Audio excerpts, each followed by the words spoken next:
Hello student.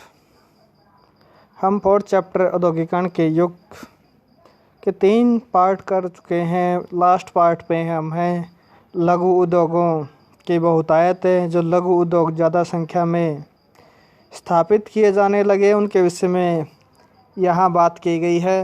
जहाँ हम बात करते हैं तो कि युद्ध के बाद फैक्ट्री उद्योगों में जो इजाफा हुआ, आप समझ सकते हो कि जो युद्ध स्टार्ट हुए हैं, युद्ध की ज़रूरतों को पूरा करने के लिए जो फैक्ट्रियां हैं वो ज़्यादा से ज़्यादा लगाई जाने लगी। उनमें से ज़्यादातर 1911 में 67% बंगाल और मुंबई में उद्योग हैं वो स्थापित किए गए।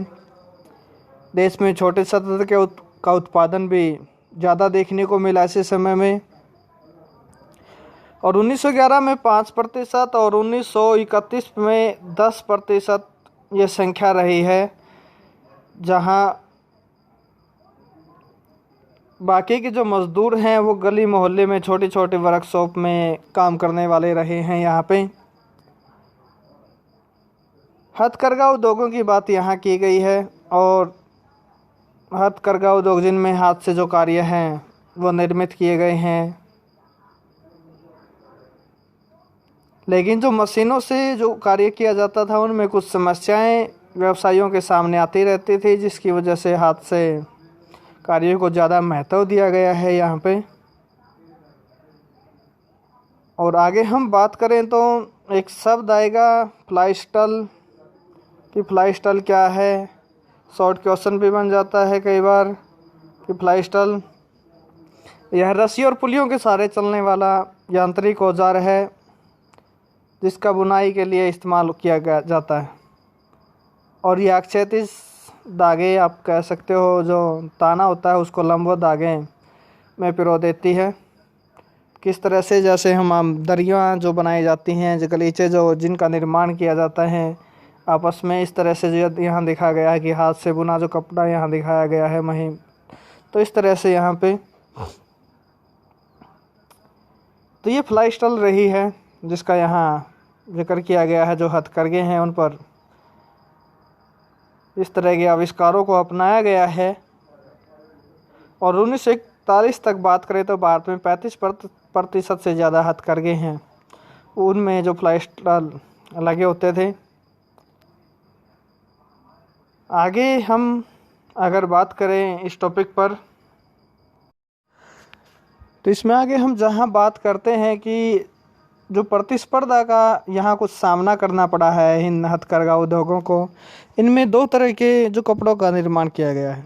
एक है मोटे कपड़े और दूसरे हैं बारीक कपड़े।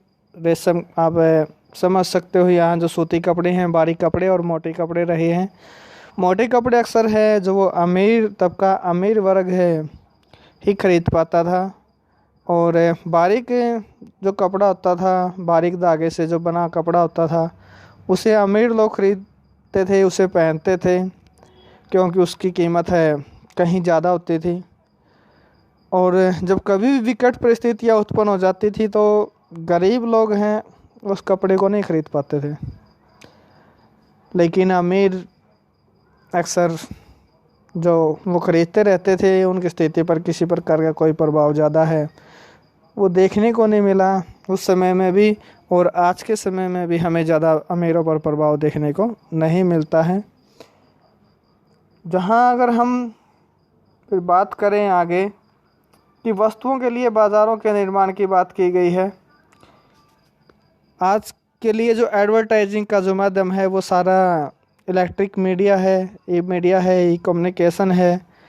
वो जो भी एडवर्टाइजिंग की जाती हैं फिल्म स्टारों के द्वारा, वो लोगों को कोई भी वस्तु है वो खरीदने के लिए प्रोत्साहित करते हैं, उन्हें अपनी ओर आकर्षित करते हैं।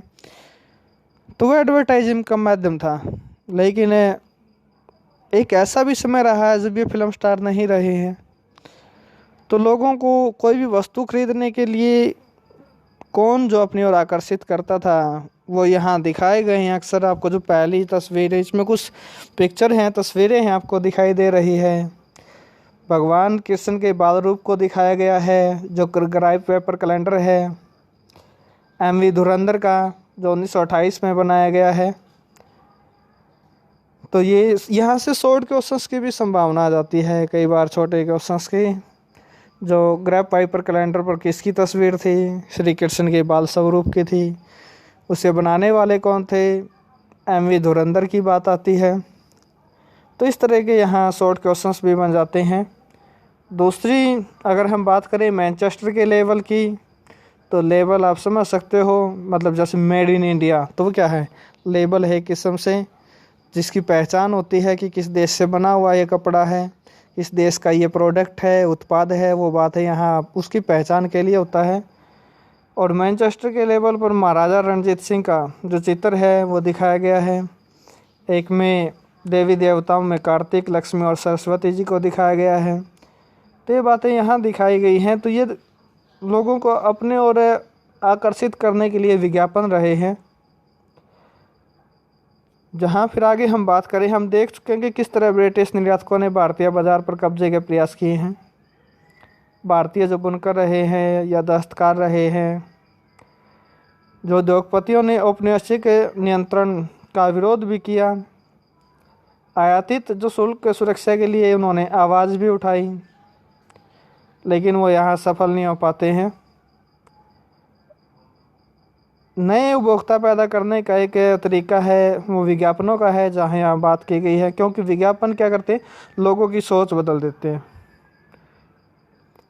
क्योंकि हम किसी को फॉलो करते हैं लाइफ में, ज़िंदगी में, और हम सोचते हैं कि जब सेलिब्रिटीज़ हैं वो इस्तेमाल करते हैं तो हम क्यों नहीं कर सकते।